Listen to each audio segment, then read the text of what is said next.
Alright, lads. Thank you for coming here. But um, today's segment we're gonna look into two styles of coaching. We're gonna look at slow ball versus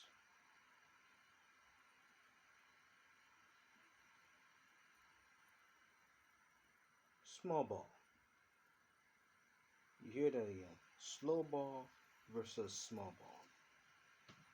Now, we've seen different types of coaches historically be small ball specialists. Like we've seen it with Mike D'Antoni, we've seen it with so many. But today's segment is gonna be focused on two phenomenal coaches, and you hear me to say phenomenal. As phenomenal as they are, hold on a minute. As phenomenal as they are, this season it proves they're bombs. Okay, they're bombs. Let me explain something. Let me explain something. No, let me give an example. So let's start with James Borrego. Okay. Listen, I know I used to really just look at it and be like, and give Borrego a lot of flack. But because let's start with the older brother, because let's look at the older one, the more experienced one. Let's start with Stamp Gundy. So strengths. I'm only gonna list out three. So number one, he's good at actually strategizing off the fact that, for instance, the things Borrego's weak at, he's actually strong at. For instance, he knows how to put certain rotations together, and he doesn't always go with the same lineup at times. Even though he's gonna run the same starting lineup, he's not gonna have the same lineup on for the whole game. Basically, it's not gonna be the same lineup that's gonna be running the entire game. So you're not gonna have different. So strength number two brings me to the fact that he's also a specialist at slow ball. You know that 1980s type of playing style where players are so used to slowing the game down and rather not running fast. So, and which brings me to strength number three, he's an old head. He's so used to this type of mentality of I'm a specialist and I gotta get used to my thing.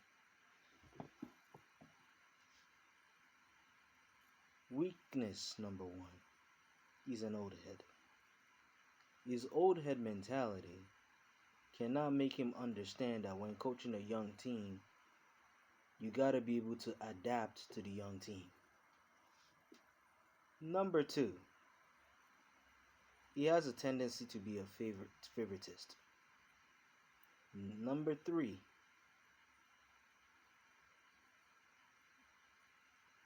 which is the biggest one, he plays slow on a fast-paced team. And it's not the first time it has happened. Which I'll really, because I'm not just gonna talk about Lonzo Ball. There's more to the story. His style kind of got him fired from multiple teams. But we're gonna get there. Now let's move on to coach numero dos. Shall we? Coach numero dos. He plays it in a much faster pace. He's more of a pacey type coach. Number two, and this is strengths only. First, number two, he knows when to challenge calls and when not to challenge calls. Strength number three, which I really find funny. Despite running a weird lineup, he still finds a way to make it work. I don't know, man. Like something wrong. Weakness number one. He's a favoritist. He doesn't even have the tendency of a favoritist like the other one. He's a favoritist. Don't even, and this is a red flag for coaches. This one has more red flags than the other one. He has way more red flags. Number two, he runs the same defensive scheme. Remember, the other coach, I failed to mention that the other coach run the same offensive scheme, he just switches things up. This one runs the same defensive scheme, but doesn't switch things up. The only time it will switch it up if shit happens. For instance, it took him multiple games of losses for him to actually say, oh, okay, let's switch up the offensive rotation shit to man to man. They were winning games with man to man defense.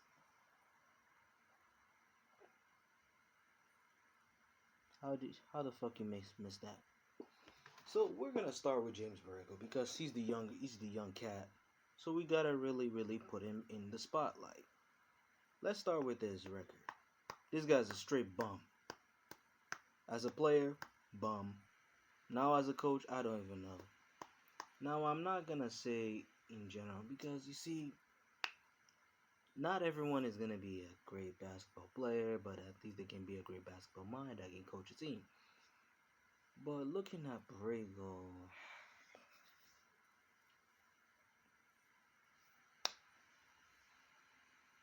honestly, looking at him now, I'm just mad. Furious. I'm gonna reference a rap that I made. I wish I could share it on YouTube. I said, Borrego, you looking like the goddamn imposter. You rising star putting stats like a monster. Every single time in the same game, people want to see Melo play. That's the reason why people watch the Hornets, because people want to see Melo play, right? And the reason why I made that is because looking at that rap now, I really think Borrego is the imposter in here. Because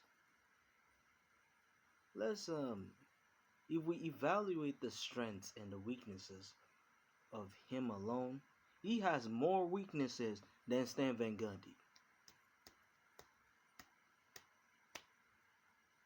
If I put Van Gundy to coach LaMelo, it might be worse, but you know, shit might. But knowing LaMelo, like one thing I've always said to anybody like a Hoop Wave or some that have been YouTubers is LaMelo fits with any system. You can put him in Van Gundy's system, he'll still get his stats. You can put him in Mike D'Antoni's system, he'll get his stats. Any system works for him, offense and defense. His brother, on the other hand, is the opposite. But I want to focus on LaMelo and Borrego himself. So that's the main concern here before I jump to the other side. Because how this is how I feel with the other one. But for now, because on behalf of the Warriors game tomorrow, what the fuck am I talking about? On behalf of the Warriors game tonight, I actually want to make this segment and actually just balance it out. You know, I want to really compare these two coaches because they're coaching two terrible franchises and they're coaching, one is coaching a superstar while the other is coaching a floor general. I'm not even going to call him a floor general. I'm calling him a floor director because he's directing the floor. I was hearing someone say conductor. Don't tell me kick. I don't want to hear nothing about no conductor. Like, conductors need permission from the driver to really to really control the damn bus. He can tell the passengers to say, hey, yo, listen, you gotta do this. But without the driver's permission, he cannot kick somebody out of the play. He cannot say, hey, yo, I don't want you in this play. He cannot tell a certain person to be out of a certain play. But directors, they can make that decision. You can decide if you want to run the floor or if you don't. But you know what? Lamelo's kind of like that. He's a superstar since that the Hornets have since Kemba Walker. I remember going on draft night and I was calling LaMelo Kemba Walker with hops. But I did not know he's really doing a great job. But you see what his coach failed to understand. And when I said this coach has more red flags than Stan Van Gundy himself, I'll explain why I say fire Borrego. Because if you don't fire this coach, this sorry butt of a coach, he'll ruin LaMelo's career. You see, as much as I can highlight the good part of him, he's also bad. Yes, he knows his X's and O's, he knows all that stuff. But just because you know your X's and O's doesn't mean you know how to rotate a team. Just because you know your X's and O's doesn't mean you know what players to put on the court. No. I guarantee you the matchup everyone want to see, you will not want us to have it. Because why? You don't trust Melo to run a damn offense. I find it funny that you're a coach. The guy you drafted number 3 overall. Wait, because I'm finna gonna be mad on this coach and the franchise. The guy that was drafted number 3 overall does not even have a key or signature play for him. What the fuck is that? How many plays are you drawing for this kid? I'm not saying let this kid go through all the plays, but at least have most of the plays ran through him. Run plays for him too. Why is it that you only have one play to run and that's it? Like homeboy have to do everything by his own thinking. I'd be like, damn, coach doesn't even trust me. Alright, fuck it, I'ma just do my own thing. How are you the coach? And people tell me this is a good coach, but he's been a favoritist. Tay-Bay is seen as the franchise superstar now, coaching the damn team in the timeout. Huh. I was sitting on the damn bench like, hey guys, this is next thing you know, Melo gets a turnover. Yeah. Don't even get me with the Spurs, man, because he did what a coach did, so defend the kid, because people are like, how come you didn't defend your rookie? I will say the biggest mistake he made as a coach is that in game he should have criticized the refs. You should not wait for post game till you say shit. You shouldn't be out there and waiting for the game to end. Then you say, oh, the refs should have done this better. No. If that was your protege that you were playing against, that nigga will be on the ref's neck. He'll wanna want two-piece the referee. Yeah, that two-piece combo, that two-piece sandwich real quick. He'll want a two-piece the referee. But you're such a little wimp that you can't do your damn job. Now, I hope the Hornets game against the Warriors do not turn out like the game I'm finna be mad about. Now, the whole situation is pretty mild, but if I say we should do something better for the Hornets in order to turn them into a winning franchise, step 1, fire the coach. Step 2, Jordan gotta go. Step 3, Kupchak gotta go too. Get rid of those 3 and the Hornets gotta win. Then step 4, re- trade Devontae Graham. Step 5, release the Martin twins. Those are the real burdens of the team. Now, I feel like Devontae can help the team. He's the sixth man. The real core of that team, the only three players. I'll say it. Actually, huh, let's see. LaMelo Ball, Miles Bridges, Gordon Hayward, and yes, people will be like, "Oh, Gordon ain't shit." Gordon Hayward and Terry Rozier. Those four. Oh, what about the fifth one? The fifth one is in the goddamn G League.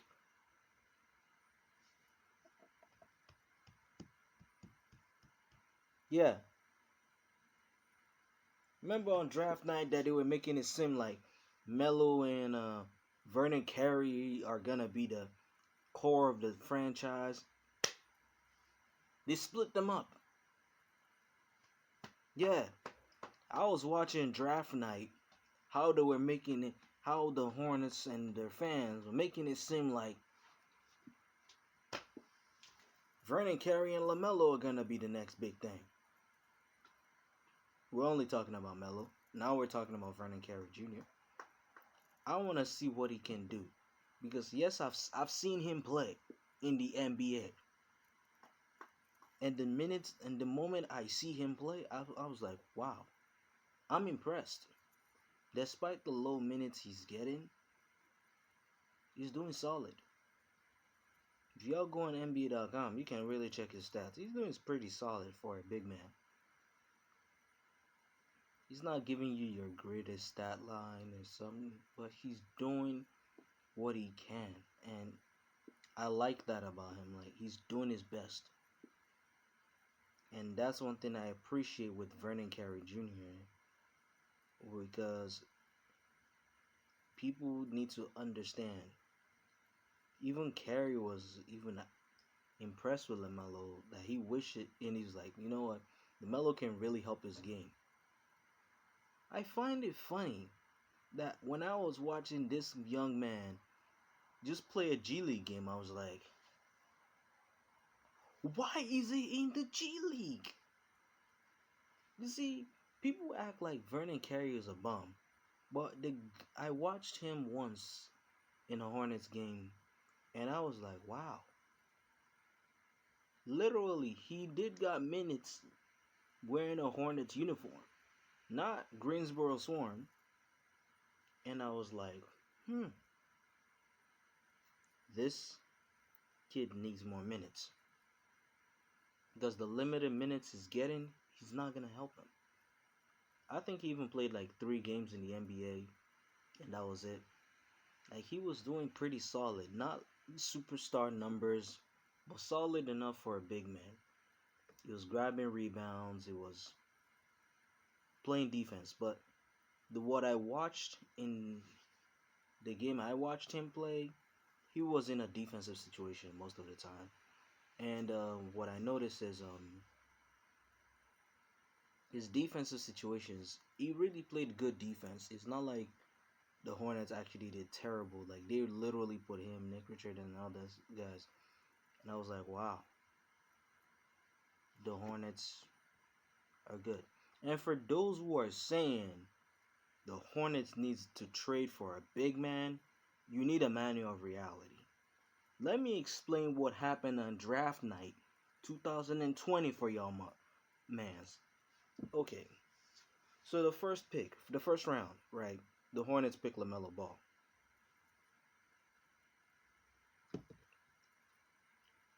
Second round, they got his backup. I think that was a trade. But second round, the first pick in the second round was Vernon Carey Jr., who the Hornets touted on draft night as if both LaMelo and Miles and this kid will be playing alongside each other. And I also blame the media too for that. Y'all touted it as if both guys are gonna get minutes play alongside each other, and connect. Now we're talking about Airbnb. Yeah. You should be saying MVB. Yeah. Miles Vernon, M, or MVC, yeah, or MCV, or MVC.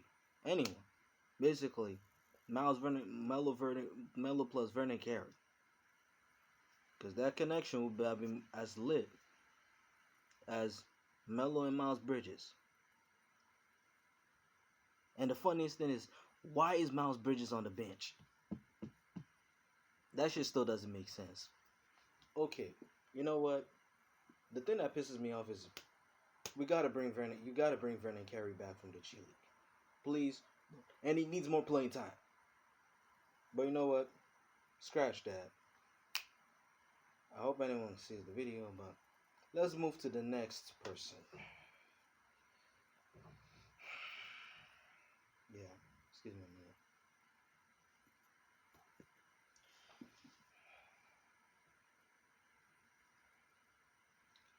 You know why I'm like this? Because I'm vertical rage. This next coach, although he's not as bad as Borrego is,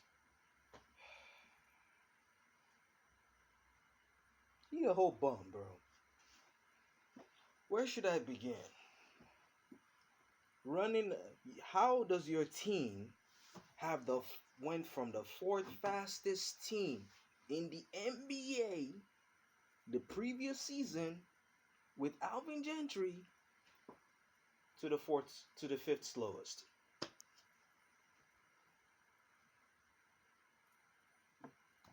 Make it make sense. The fourth fastest offense to the fifth slowest offense. You went from one of the fastest teams in the NBA that can run to being one of the slowest. That's just this is me every single time. Normally, like, let me be real. Whenever I watch the Hornets game, sometimes I just fell asleep. Every single time Melo ain't on the court because that game is boring. That's the same way I feel about Pelicans game. When the game is slow, I'm just like, cause y'all trash. Last game, where should I even start?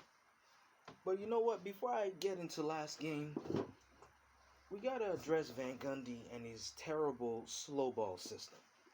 You see, his slow ball system can work in the Jerry West days, where there's no 3-point line and Jerry West was bombing threes like it's nothing. Yeah, because they all thought Steph Curry made threes important. Like Jerry West, the logo was the reason why there was a 3-point line. Homeboy was bombing threes. Yeah, he was straight bombing threes. To the point that they were like, shit, there ain't no 3-point line. How is he making lots of threes? And before you say, and let me make a statement. Let me rephrase that. He was shooting threes in a time when there was no 3-point line, which made the NBA think, what if we add a 3-point line so that at least we'll know where guys like these type of people shoot from? And it worked.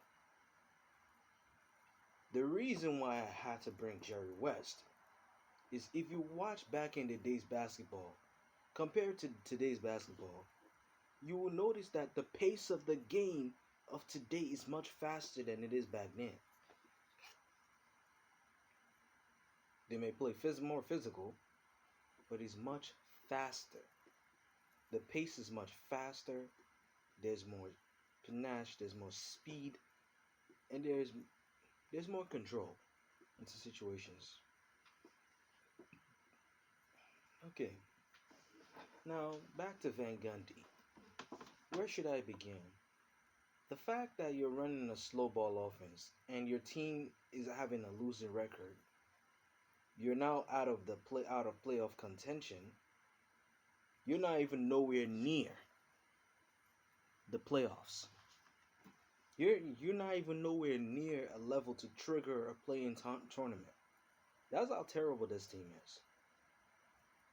You see, having to compare two terrible franchises is not really something I could easily do. That's why I had to compare two terrible coaches. You see, Van Gundy, remember, Van Gundy had to be fired because of two players. Hold on, two. Andre Drummond and Dwight Howard. You know why? Because them boys can't fuck with him. I'm not gonna say what he did wrong. Y'all can do the research. Why? Like Van Gundy, Stan Van Gundy got fired by the Pistons and the Orlando Magic. He got bounced from both teams. And Nola had the audacity to give this bum a job. He's a good coach, no cap, but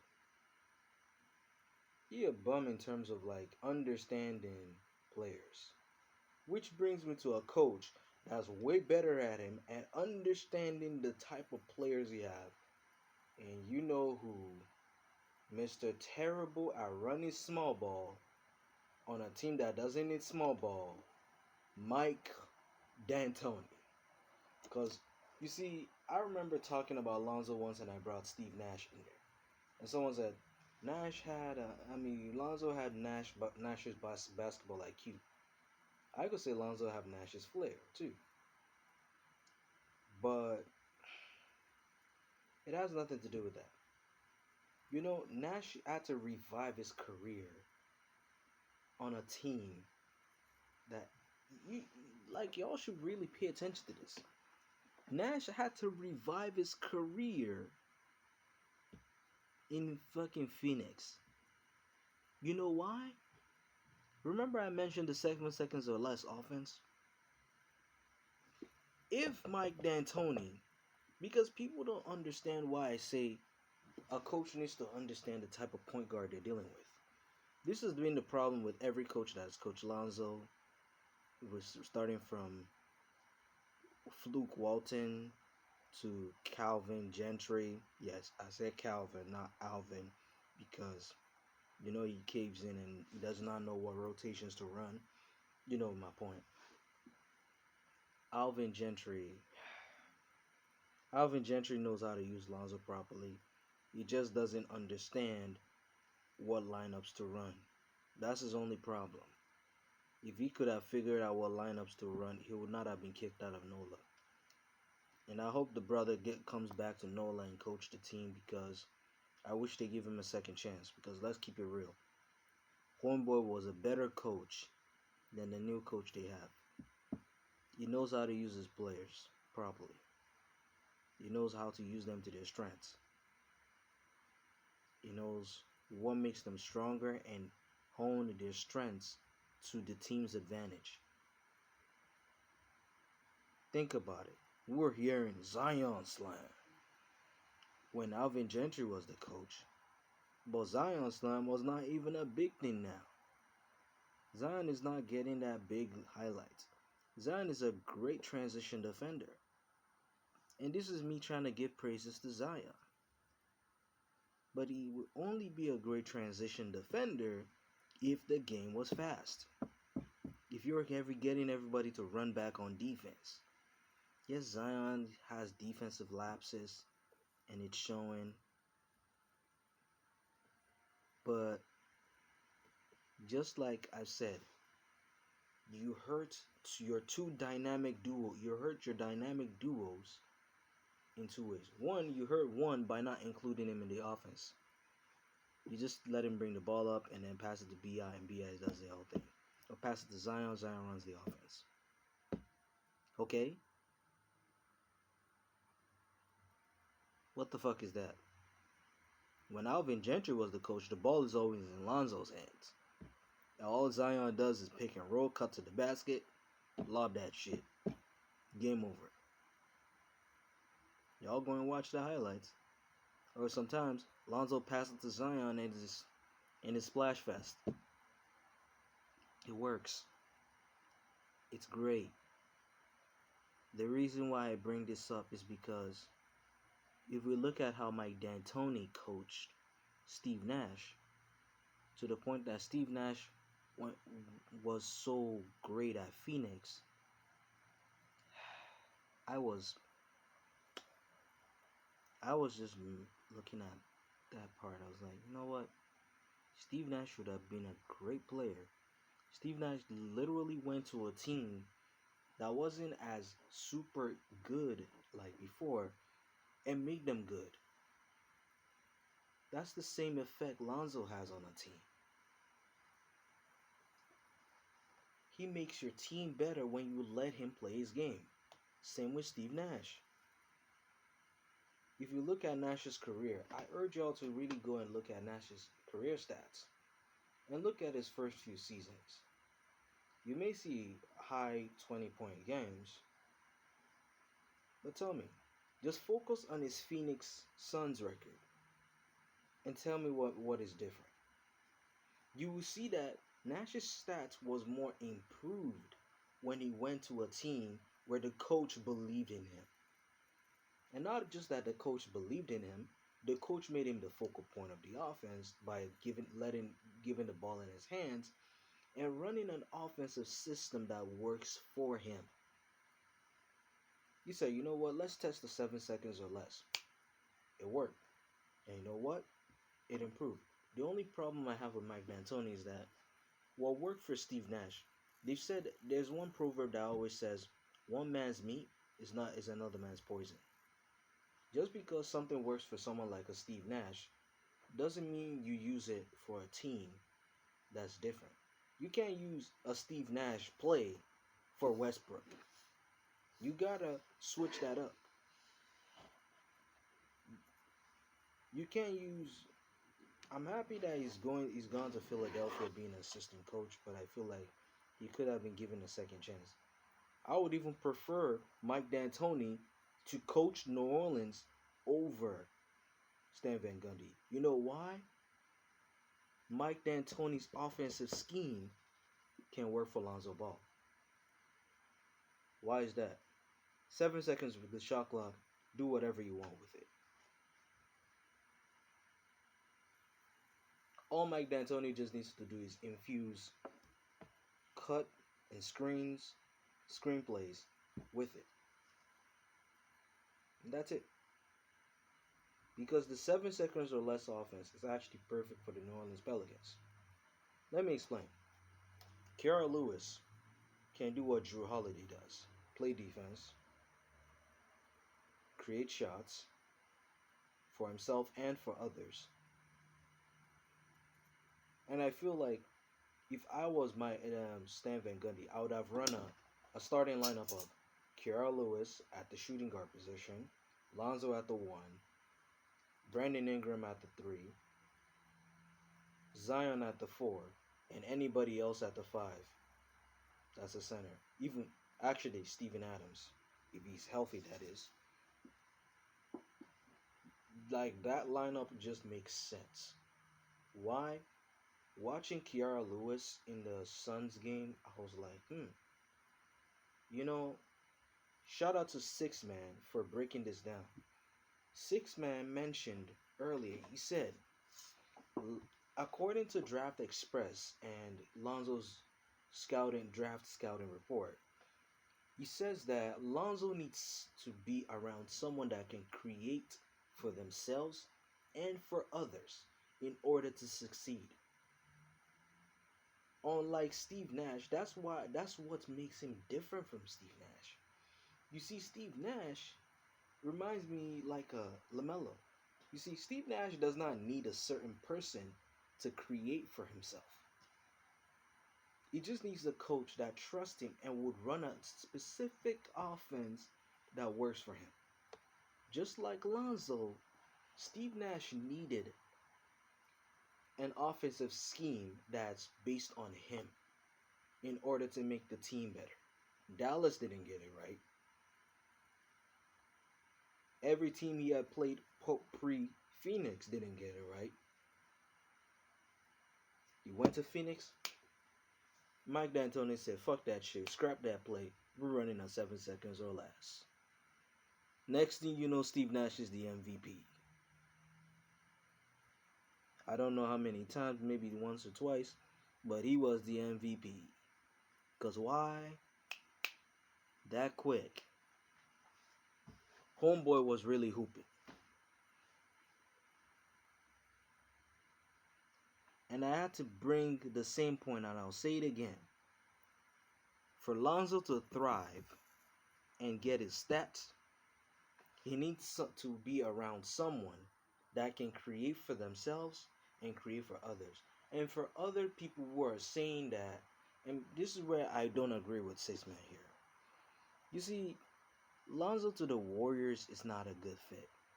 If Steve Kerr, bum ass, which I'm happy Jordan punched his bitch ass, stupid ass, which I'm happy Jordan punched his stupid ass back in their old times. If Steve Kerr didn't want LaMelo to be drafted by the team when Bob Myers was like, you know what, I'm going to draft LaMelo, would you think he would give Lonzo playing time?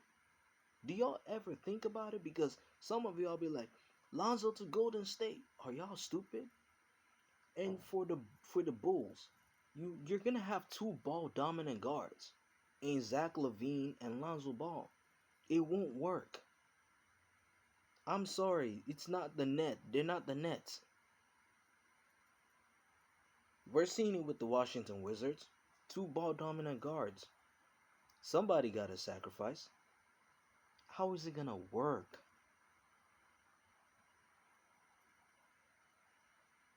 How is it gonna work, man? You gotta think about that. Zach LaVine is a point guard. Lonzo's a point guard. They're the same height, same weight, different positions. Maybe I'm wrong about the weight or height, but they're playing the same position. It's just that Zach LaVine was put in a different role. He was just asked to play shooting guard. Same height, same position. They play point guard. Now to address the stupidity that I find in here about the game. So let me now recap the game, and I would give at the final part of this, I'll really revise the lineup that I really mentioned for the Pelicans and actually give a revised finalized lineup. So you see, let me break it down because I actually watched the whole entire Phoenix Suns and Pelicans game. So throughout the game, the Suns were having the lead. Somehow Lonzo rallied them back because Van Gundy says, you know what, we're gonna run fast. 11-point lead. They went from leading by 11 or more points to getting blown out in the fourth quarter.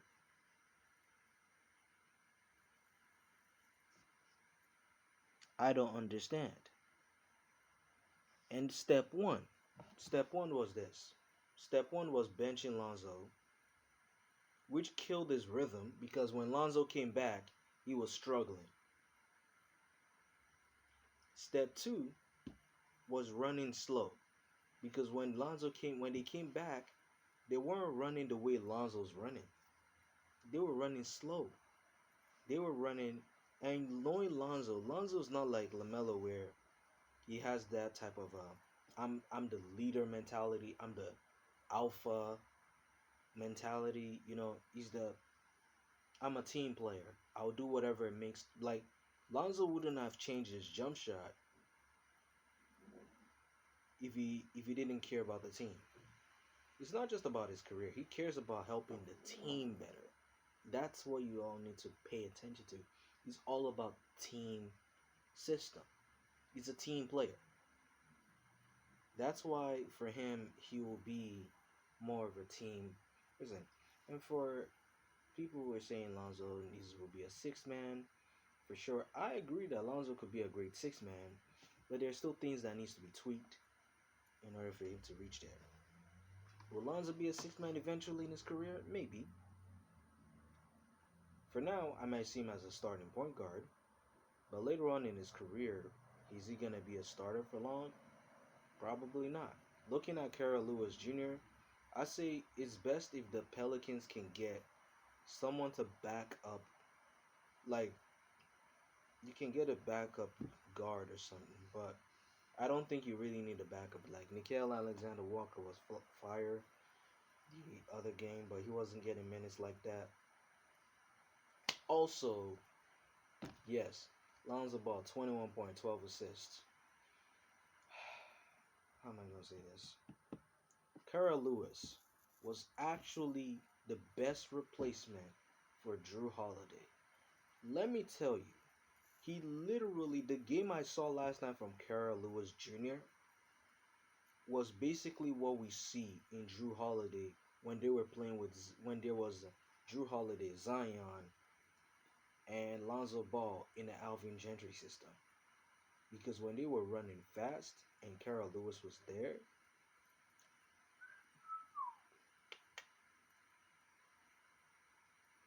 game. That in that 11-point lead, Kara Lewis was there. Kara Lewis was doing what Drew Holiday was doing. He was playing defense. He was creating his own shots.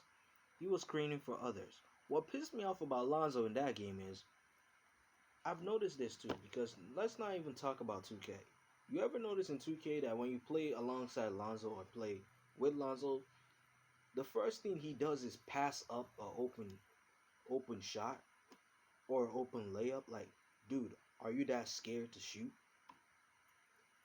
Like, you have the shot. Trust yourself. You can do it. Stop trying to be a little wimp about taking shots. You can do it. Like, homeboy was about to drive to the basket. I was like, there you go, Lonzo. Next thing you know, he passes. I was like, not only was that a pass, the person he passed to got a turnover.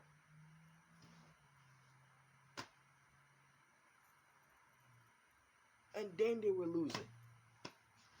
Like, I feel like subbing Lonzo from the jump in the fourth quarter really demoralized Lonzo so much that he felt like giving up. Like, his heart was not even in the game. He was like, next thing you know, he came back. He was not even that Lonzo Ball we saw from the beginning. It was game over from there. Now, to now finalize the roster. At the point guard position, this is my opinion. If I was Stan Van Gundy, I would give this. This is just the starting five. At the one, you have Lonzo Ball. It makes sense. Let him be the facilitator. Give him the ball. Let him run the team. At number two, the Drew Holiday look-alike. Drew Holiday Jr., Kiara Lewis Jr., aka Drew Holiday Jr. Give him the ball.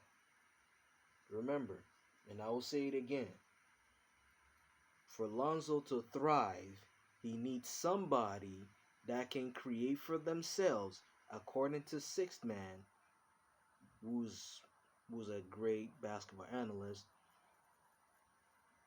You do, here's the thing you do. He needs to have someone that can create for themselves and create for others in order to thrive. Number three, Brandon Ingram. Gotta start. Like, you need to have him. He can play someone like LaMelo Ball on a court. Zion gotta play. Number five, Steven Adams. They need the rebounding. Like, you have Steven Adams rebound the ball, pass it to Lonzo, Lonzo runs the break. Everybody's gone. That was what I was seeing. Even Willie Hernan Gomez was doing it. And I was like, hmm, why in the goddamn buffoonery would you go slow? You were winning. All you need to do is just close the game. And you fumbled the bag. You had the game locked up. Apart from holding down the lead, the team gave up. The moment they subbed Lonzo out, the team gave up. They forgot they were playing basketball. They forgot to put their hoop shoes on. They forgot that they were hooping. Next thing you know, game over. They lost. And I'm like, you can't be fucking for real. This is what we have. This is what we have. So in summary, is any one of them better coaches for either one? And if would we have substitute either one for each team to do that? So to get to the first question, because I would love to ask anyone else to answer the same question.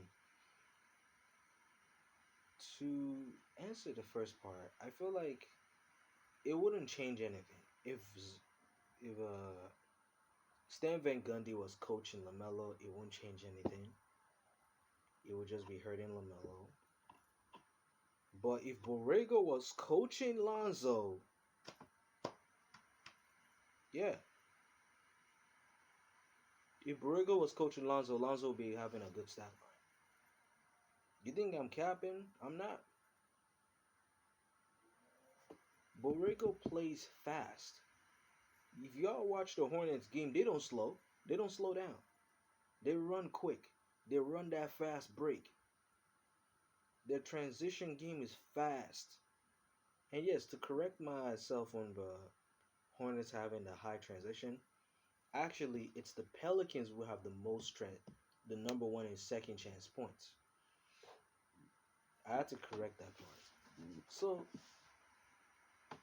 if that's the plot twist, if Borrego was coaching Lonzo, Lonzo would have a good stat line. He will not have your crazy stat line. He will have a good stat line because at least Lonzo has played more years to his game, and he has played summer league, so he cannot use summer league to excuse his game. He cannot excuse anything.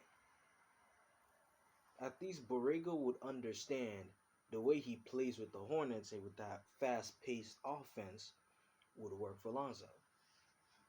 But I'm not trying to say Borrego's the better coach for Lonzo. No, no, no, no, no, no, no, no, no, no, no, no.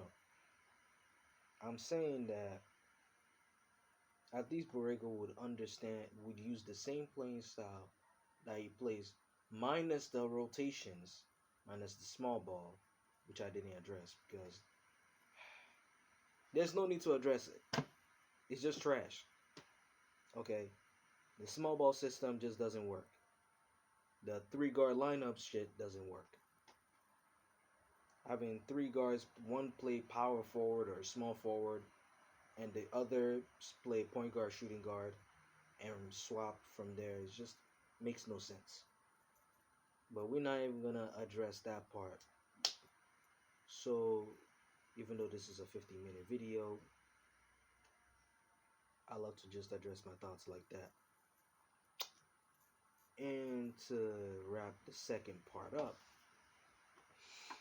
I don't feel like anything will change. So, my solution, fire both of them. They gotta go. Oh, and when it comes to the franchises, David Griffin and Michael Jordan gotta be fired too. They gotta be kicked out. They gotta sell the team, get it to a different owner, and get a different owner to own the damn team because Jordan is not doing a good job. I'm sorry, Jordan. Even though you drafted a new guy, your team is just trash. You're a terrible leader. You don't know how to lead. I'm just sorry. I don't care if you go through a flu game. No disrespect. But it's not Jordan that I really wish to go. It's the damn coach. The coach got to be fired. Get him out. He sucks. He's a bum. He's trash. He's doo doo. So is Van Gundy. Bye bye. At the end of the day, when it comes to calling plays, you need to understand the type of point guard you're dealing with.